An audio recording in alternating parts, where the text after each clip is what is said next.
So, as usual, I'm late to the party with a lot of this stuff.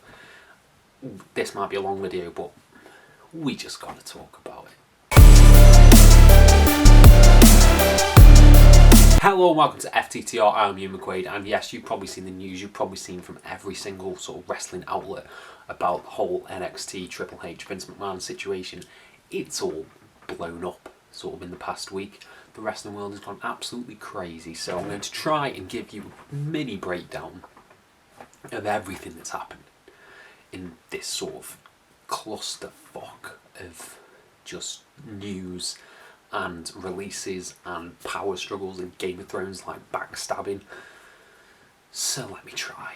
So it started off with a lot of releases from NXT that apparently Triple H and Shawn Michaels were not involved with. Triple H and Shawn Michaels are the heads of NXT, if you didn't know that already. And these releases include talent like Bronson Reed, Bobby Fish, Mercedes Martinez, some really big names, to be honest. And there was a load more.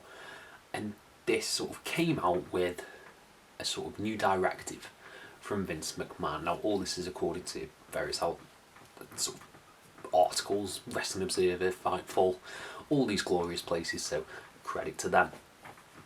But right now, NXT is sort of in shambles. Now, as someone who hasn't been watching the current product as much, staying, relatively in the know with how things are going, the booking is just bizarre across all three brands. All of the NXT people who have recently been called up have just been ruined.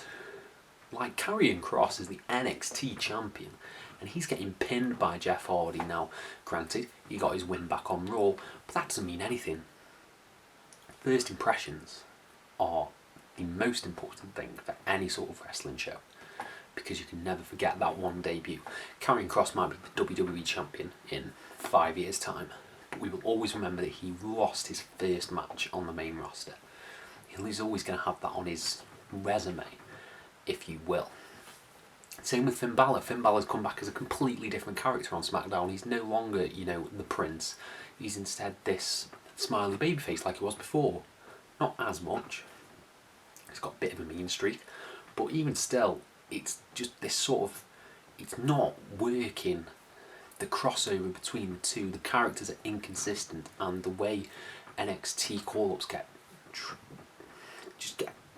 I just can't speak, because this whole situation is just blowing my mind that a company has infighting within itself, and that is sort of the main takeaway from all these stories. Is this is a company that own, so many different promotions. When you think about it, they've got a lot of things under their umbrella, and there's infighting between their own thing. It's not just that they want to exterminate AEW, which they probably do. It's that they can't even get along with their own third brand, which is really, really bad. Like, really bad. It's almost as if, how would I describe this? Perfect. So you've got the MCU movies. We love them. Avengers Endgame and all that. And then we've got the shows. We've got WandaVision. We've got, I'm blanking on what they are. We've got What If. We've got Loki. And we've got Falcon and the Winter Soldier. That was the other one. This would be akin to post-Endgame. Falcon gets the shield. That's all good. And then he dies in Falcon and the Winter Soldier straight away. So all that development you've given him in the films just wiped out in an instant.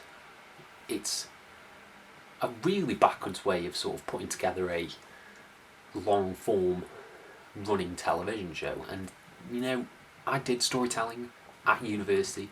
I like to think I've got a little grasp on what makes a good story. Maybe not the best grasp, but it's just fundamentals. You need a beginning, a middle, and end.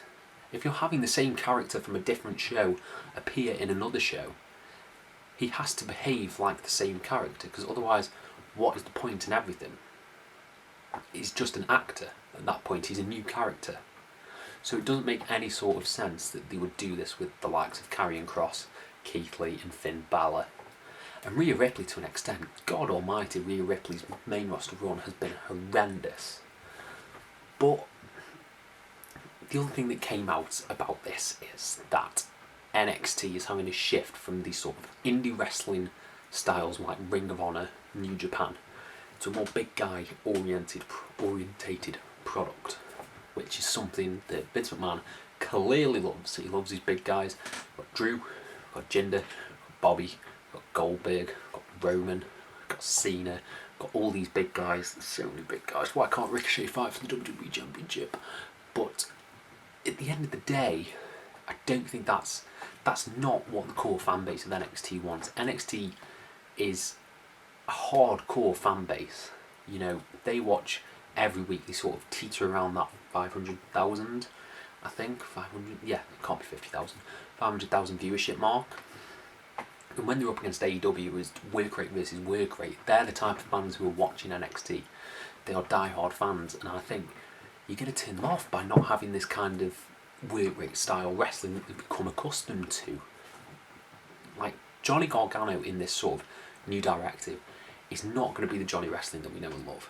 He's going to be 24/7 Johnny Gargano, and that is terrible. I hate that. I hate that thought, because Johnny Gargano is one of my favourite wrestlers on the planet, and I think that's going to be the same with a lot of the other guys, maybe even Adam Cole, despite all the big contract negotiations that are going on. Ciampa, I don't think stands a chance at becoming anyone that Vince sees as a main event star. I don't see anyone who is, and I think that's an issue presented by NXT. Whereas people like me probably think, oh yeah, I can see these guys main eventing WrestleMania, but Vince just doesn't. I don't know, he's just stuck in that mindset of bigger means better. But it doesn't. It's about performances and it's about character. And I think NXT has tons of that. And I think if they were allowed to follow that a bit more and they were actually given the right progression on the main roster, I think that would be it'd be a terrific timeline. It'd be like watching Walking Dead, Fear the Walking Dead. I don't watch those shows. That was the only spin-off that I could come up with. How about a more niche one? It's like watching Torchwood and Doctor Who and Sarah Jane Adventures. All those characters are consistent and they flow into one another, into the shows, and that is what makes it such a joy to watch. But having that disconnect really takes out of the experience of watching Monday Night Raw, other than a lot of things, you know, mediocre matches, bad camera work, etc. And it's just a real shame, this NXT situation. I don't know if it's the death of NXT or the end of NXT, like a lot of people are saying. I think maybe they can pull through dependent on how involved Triple H is, because I think Triple H is fundamental to the success of NXT. And I think it has been a success, you know. I think the move to the USA Network really hurt it. Didn't need that extra time. Like, granted, some of the episodes weren't bombastic on the WWE Network, but I think it worked a lot better than it is now.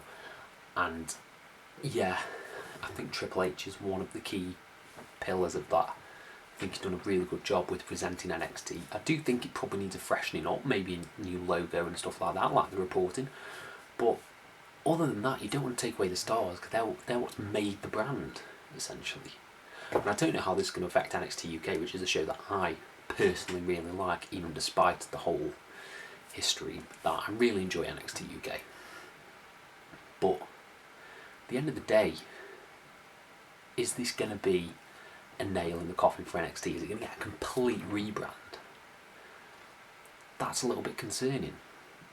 And I don't know where everything's going to go from here. Like, people who were called up, sorry, I've got very itchy ears. People who were called up, like Shinsuke Nakamura, Aleister Black, Andrade, they were all people that I could see being main event guys, and they weren't. So I don't know what Vince is looking for, because I thought Cross and Keith Lee and Dominic Dijakovic, I thought they were supposed to be the ones who were going to break through, because they're massive, big meaty men, and they're really good. So I don't know. I just don't know. This is a conundrum.